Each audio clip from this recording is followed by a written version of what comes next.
Well, hey again, everyone. This is Bob from Hot Rock Central, and if your solar system has trackers like mine does, you might find this interesting. A couple days ago, it was a drizzly day. It's kind of like what today is, and normally I'd have my solar panels all pointed towards the morning sun, and just out of curiosity, I decided to turn my panel straight up and see if it would make any difference in the current output of my chargers. And to my surprise, it did. I got a jump of about 10 amps on my charging output.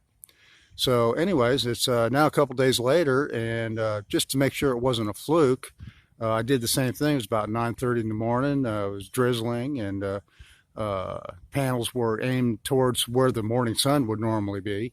And so I changed the angle to point them straight up, and I got another 10 amp jump in power. So just thought you might find that interesting for those of you that do have trackers, that you get better power on days like this pointing them straight up than you do at the sun, wherever it may be behind all those clouds.